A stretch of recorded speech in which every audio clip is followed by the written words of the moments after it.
Years ago, my son was taken from me, but after a long time, I finally saw the light at the end of the tunnel. I was cleaning my modest house when, by chance, I found an old newspaper clipping about a child trafficking ring that had been dismantled years ago. As I read the names of those involved, one name stood out.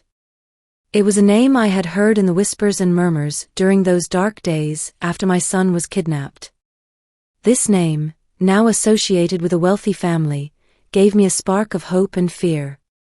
One night, the phone rang persistently. On the other end, a distorted voice gave me specific details about my son's whereabouts. The informant told me he had been adopted by a millionaire family and mentioned the names of the adoptive parents. The call was short but contained enough information to ignite both my hope and despair. Although I was skeptical, I couldn't ignore the possibility that it was true. With the information from the call, buried memories began to resurface. I remembered the last day I saw my son, his small face full of tears as he was torn from my arms. The images were blurry, but the pain was very real. Each fragment of memory I recovered was a piece of the puzzle bringing me closer to the truth and to reuniting with my son. The mansion was imposing, a reflection of the wealth and power of the family living there. Getting an interview was difficult, but nothing compared to the pressure of it. I prepared for days, rehearsing every detail of my fabricated story to appear as the perfect candidate. In the end, the housekeeper looked at me suspiciously, but offered me the job. I felt a mix of relief and tension. I had overcome the first hurdle. During my first days at the mansion, I noticed the housekeeper was always nearby, watching my every move. Her inquisitive looks and constant questions kept me on high alert. I knew I couldn't let my guard down. One day, I overheard her murmuring to another employee about my sudden arrival and her distrust towards me. This made me even more cautious. While cleaning the mansion, I found a door that was always locked. Curiosity consumed me. One day, while the housekeeper was busy, I managed to peek through the keyhole. I saw a room decorated differently from the rest of the house, with photos of a boy who could be my son. My heart skipped a beat. I had to find a way to get in without arousing suspicion. The moment came when I saw him for the first time. He was in the garden, playing basketball with his back to me. When he turned around, the resemblance was undeniable. His features were the same as I remembered, although more mature. I wanted to run to him and hug him, but I held back. I had to earn his trust first. The impact of seeing him after so many years left me breathless, but I couldn't ruin everything in an instant. I tried to start a casual conversation with him while cleaning nearby, but his response was cold and distant. He didn't know me, and to him, I was just another employee. His attitude was harsh, and his words were cutting. However, I could see a hidden pain in his eyes, a sign that something in his life wasn't right. This motivated me even more to keep going. One day, while cleaning his room, I found a phone hidden under his mattress with alarming messages. They talked about meetings in suspicious places and people with bad intentions. My son was in danger and needed my help more than ever. This discovery made me realize that I not only had to reconnect with him, but also protect him from the bad influences around him. Over time, I began to earn the trust of the adoptive parents. I showed dedication and professionalism in my work, which made them trust me more and more. The adoptive mother, in particular, started to confide in me about her personal problems and saw me as a confidant. This allowed me to be closer to my son and learn more about the family dynamics. One day, while helping the adoptive mother organize her office, I found documents that didn't add up. They were financial records and correspondence with shady individuals. The adoptive mother seemed to be involved in something dubious. This discovery made me see that I wasn't the only one with secrets in this house, and that I could use this information to protect my son. While cleaning one day, I found a letter hidden in a book in the library. It was a letter written by the adoptive mother to her lawyer, mentioning my son's adoption and certain details that could jeopardize their custody. This letter was a ticking time bomb and could change the family dynamics if it fell into the wrong hands. I had to be careful with this information. From the first day, I noticed one of the employees, Javier, looked at me with disdain. Whenever he had the chance, he tried to make my job harder. He changed my schedule without telling me, hid cleaning tools, and made malicious comments to the employers about my performance. His actions were a clear sign of rivalry and kept me on constant alert. One day, I found Javier snooping around the adoptive mother's office. I confronted him, and his reaction was panic. Later, I discovered that Javier had a personal connection to the family. He was looking for something specific that tied him to them. His interest wasn't merely professional, and this made me see that he wasn't the only one with hidden motives for being there. In a confrontation, Javier let slip information about my son's kidnapping. Apparently, he had heard rumors and suspected that I wasn't who I claimed to be. This revelation made me realize that he could be both a threat and a crucial source of information. I had to find a way to deal with Javier without jeopardizing my mission. While cleaning the young man's room, I found a small diary hidden under his mattress. Curiosity got the better of me, and I opened it. Reading the first few pages, I knew it was his diary. The entries spoke of his deepest thoughts and personal struggles. Each page gave me a glimpse into my now teenage son's life. It was a window into his soul, and I realized I was closer to him than I had been in years. One night, I delved into the diary. I discovered that my son wasn't only dealing with typical teenage problems, but was also searching for his biological mother. His words showed a mix of resentment and hope. He knew he was adopted, but didn't know the details. Reading about his failed attempts to find information broke my heart with each entry. My son was also looking for me, not knowing I was so close. I used the information from the diary to subtly get closer to him. I started talking to him about topics I knew interested him. I offered support in his moments of doubt and was understanding when he expressed his frustration. Gradually, I noticed his attitude towards me changing. He no longer saw me just as an employee, but as someone he could trust. Through his written words, I built a bridge to his heart, hoping for the day I could reveal the truth. One night, while finishing up cleaning, I found myself alone with the adoptive father. The conversation started innocently, but soon became more personal. There was tension in the air, a connection I couldn't ignore. His words were flattering, and his looks intense. I knew I shouldn't get involved, but loneliness and past pain made me vulnerable.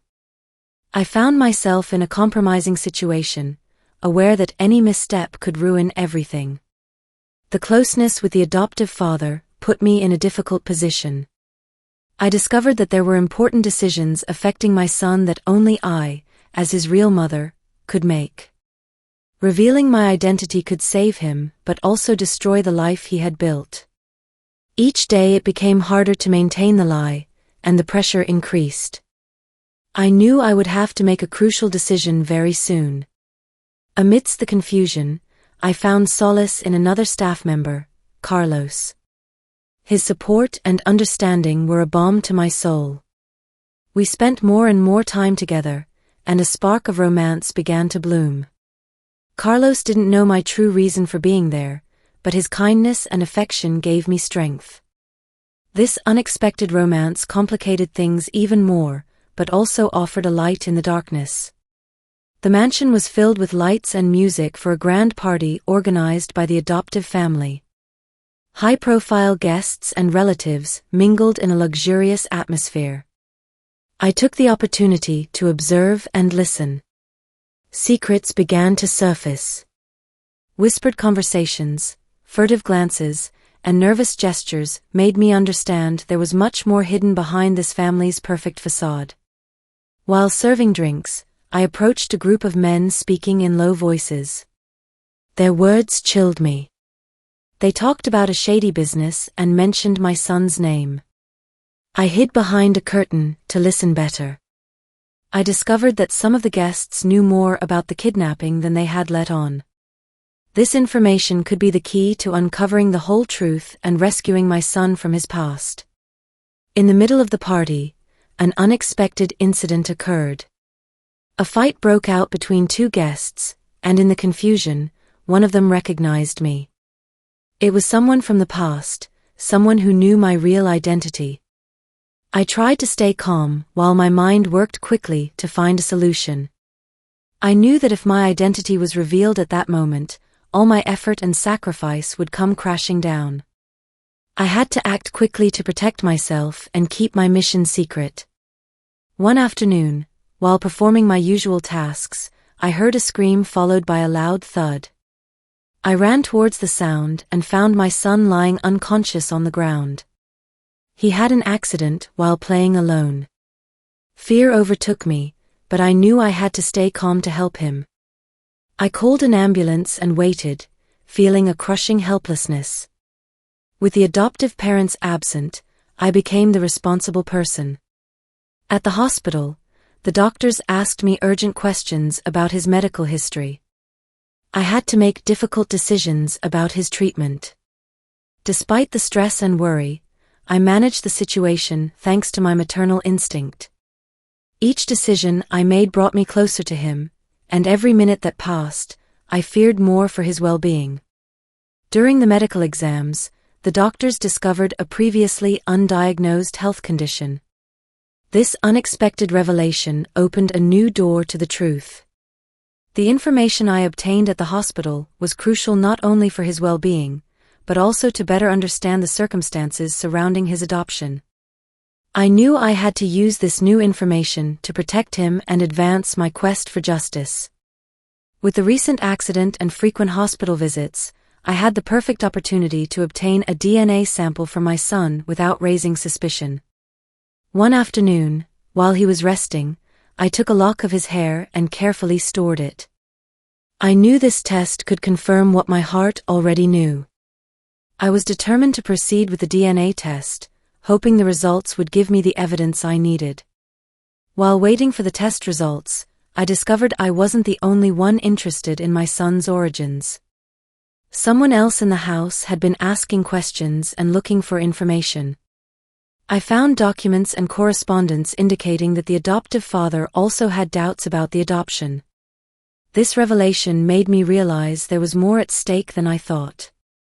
I had to be cautious and protect my discoveries. Finally, the DNA test results came in. The confirmation that the young man was indeed my son filled me with a mix of relief and fear. I knew I had to reveal it, but I feared the repercussions. I decided to confront the adoptive father with the truth. The conversation was intense and full of emotions. He couldn't believe what I was telling him, and the tension between us grew. This confrontation marked a point of no return in my mission.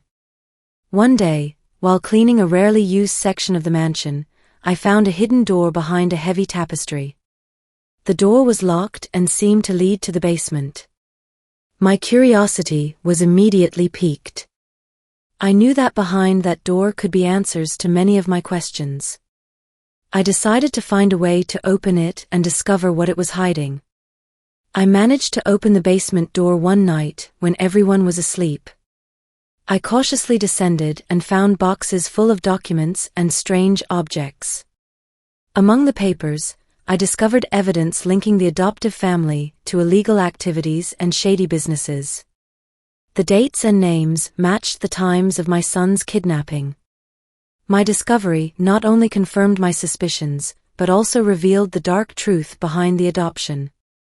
In one of the boxes, I found documents detailing my son's adoption. The signatures and official stamps confirmed the legality of the process, but the details pointed to a series of irregularities and deceptions.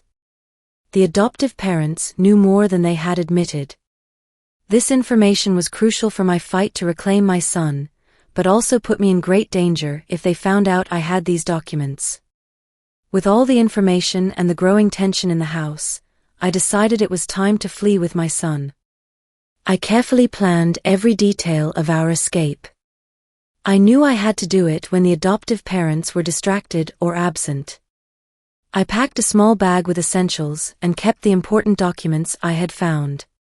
Every day that passed, the risk increased, and I felt time running out. On the day of the escape, my son discovered my intentions. He confronted me with anger and confusion. He didn't understand why I wanted to take him away from the only life he knew. I tried to explain the truth, but it was too much to take in all at once. The confrontation was intense, and I feared everything would fall apart at that moment. His resistance made me doubt, but I knew I had to proceed for his safety. Amid the chaos, the moment of decision arrived. I could abandon the plan and continue living in the shadow of the lie, or risk everything for the truth and my son's freedom. I decided to go ahead despite the danger. I knew I was putting my life on the line, but it was a risk I was willing to take. My love for him was stronger than any fear. One night, I received an anonymous note slipped under my door. Someone knew who I really was and was willing to use that information against me. The blackmailer demanded money and favors in exchange for their silence. Fear overwhelmed me, but so did the determination not to give in. I knew I had to face this new threat with intelligence and courage. Desperate, I sought help from the only person I could trust, Carlos, the staff member with whom I had developed a special connection. I revealed the whole truth to him, hoping he would understand and support me. His reaction was one of surprise, but also of understanding and support. Together, we began to devise a plan to confront the blackmailer and protect my son. As we investigated, we discovered that the blackmailer had a direct link to my son's original kidnapping. It was someone from the past, someone who had been involved in the events that had separated us. This revelation added a layer of urgency and danger to our situation. We knew we had to act quickly to dismantle their plan and ensure my son's safety. The final confrontation came. I gathered all the evidence and faced the original kidnappers, now part of the adoptive family. The tension was palpable, and every word I spoke carried the weight of years of pain and struggle. They tried to deny it, but the evidence was irrefutable. I knew this was the decisive moment to reclaim my son and dismantle the network that had taken him from me. In the midst of the confrontation, it was revealed that there was a traitor within the adoptive family. It was someone everyone trusted, but who had been working in the shadows to keep the kidnapping secret. This betrayal caused internal chaos and facilitated my fight for the truth. The family began to crumble from within, giving me the advantage I needed. With the truth exposed, my son finally understood who I was and what had happened. The revelation was a hard blow for him, and he had to face a difficult decision. He could stay with the family he knew or accept the truth and come with me. The internal struggle I saw in his eyes was heartbreaking but also hopeful. I knew that regardless of his decision, we had reached the end of a long and painful journey. After all the struggle and pain, the moment of reunion arrived. We embraced, letting the tears flow freely. Words were unnecessary. Our hug said everything we needed to express. We had been through hell, but finally, we were together. I felt an immense weight lift off my shoulders and knew that despite everything, we had found our way back to each other. The truth had come to light, and the adoptive family had to face the consequences of their actions. The law intervened, and those involved in the kidnapping were brought to justice. The mansion, a symbol of their power, was now a place of shame and regret. The family had to face the repercussions of their decisions and learn to live with the consequences of their actions. With the danger and deceit behind us, my son and I began to build a new life together. It wasn't easy. The wounds of the past needed time to heal. But each day that passed, we grew closer, learning to trust and love each other again. We found a small house away from the painful memories, and there, we slowly built our happiness. Finally, after so many years of struggle, we found the peace